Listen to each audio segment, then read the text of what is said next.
श्री राम।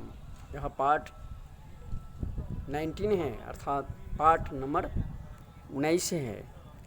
इस पाठ में आपको दिखाई देंगे और गते आपको हो गया 19 तारीख 7वां महीना 2023। आज की नेपाली विक्रम संवत गते हैं।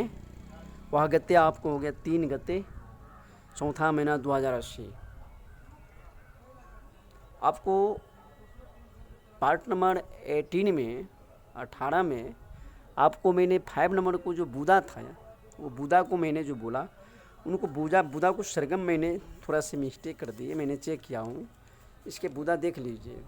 इस तरह से नीचे में जो एक आड़ी रेखा लगता है और उसके ऊपर में बिंदु होता है और 2 सरगम होते हैं। इस प्रकार से 2 सरगम आप देख रहे हैं और दोनों में से आपको एक नी हो गया, एक ध हो गया। इस प्रकार से होते हैं। उसका जो विशेषताएं हैं मैंने बता दिए थे। और आपको 6 नंबर को जो बुधा है आपको आता है, जो पार्ट नंबर 19 में है। आपको ये पार्ट नंबर 19 चल रहा है अभी। आइए आपको मैं दिखाता हूँ।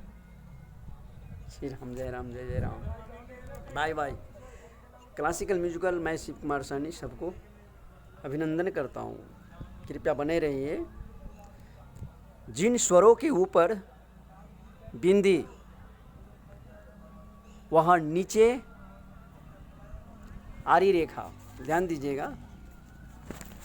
इसमें दिया गया है जिन स्वरों के ऊपर बिंदी वह नीचे आड़ी रेखा खींची हो, उन्हें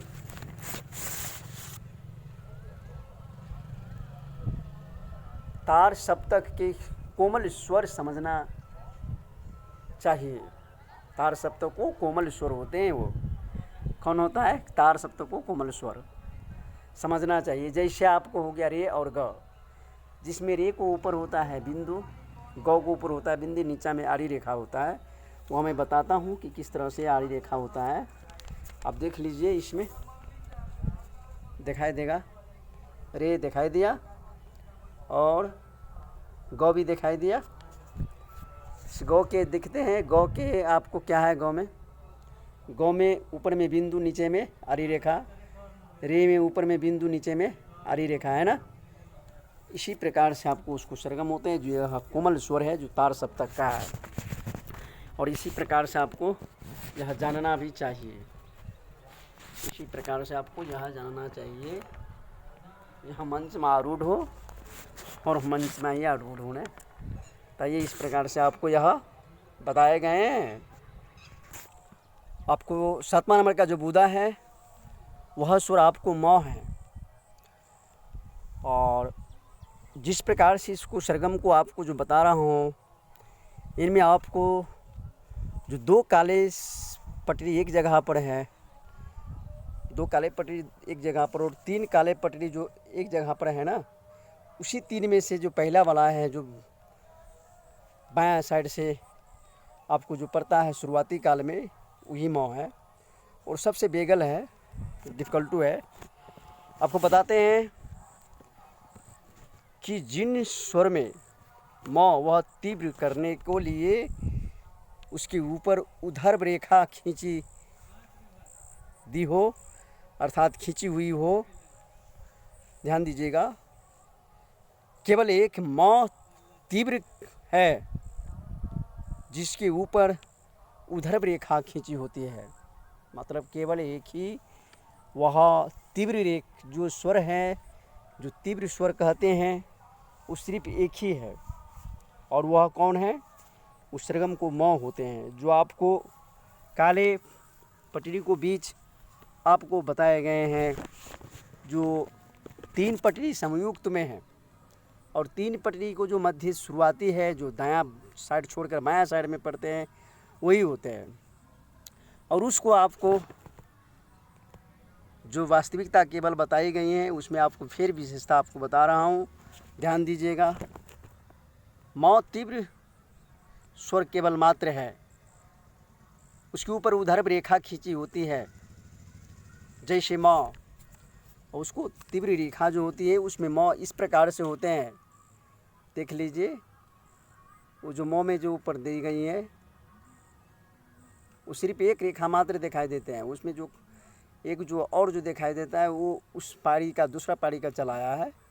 ये म जो होते हैं सिर्फ एक म दिखाई देते हैं ना, यही आपको हो गया म। वो सरगम जो है, जो 7 सरगम होते हैं ना, उसमें से शुद्ध तो 5 ही हुए ना, बाकी को 2 तो उसमें से हो गए जो आपको शुद्ध नहीं हुए। उसी में से एक म होता है जो तीव्र कहलाते हैं। उसकी और भी विशेषताएँ हैं। ध्यान रहे कि 7 स्वरों में केवल यही स्वर तीव्र होता है, अतः यह चिन्ह केवल म सरगम को लिए ही मात्र प्रयोग में लिए जा सकते हैं, जबकि तीव्र करना हो मात्र एक ही ये शब्द होता है।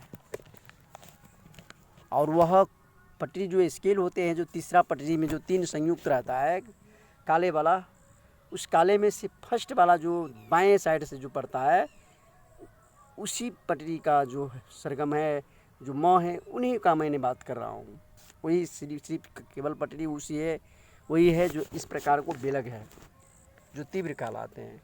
उसमें उधर्व रेखा लगते हैं, जो उधर्व रेखा मैंने अभी अभी बताया हूँ, इस प्रकार को आपको होते हैं। आइए अब आइए 8 नंबर में, जो बुदा नंबर 8 है उसमें आप आइए। यहाँ पार्ट नंबर 19 है, 19 पार्ट नंबर है, पार्ट नंबर। आपको 8 नंबर को जो बुदा में है वो आपको दिखाई देता है, और किस प्रकार के होते हैं मैं आपको बताता हूँ। जिस स्वरों को नीचे यूकार में, यू तो अली समटे को जैसे यूकार होते हैं ना इंग्लिश का ABCD का, पर ये जो है इसी यूकार में भी थोड़ा से विलग होते हैं और भी फैलानकार का होता है। मैं दिखाऊंगा कभी, इसी बुदा में दिखाऊंगा।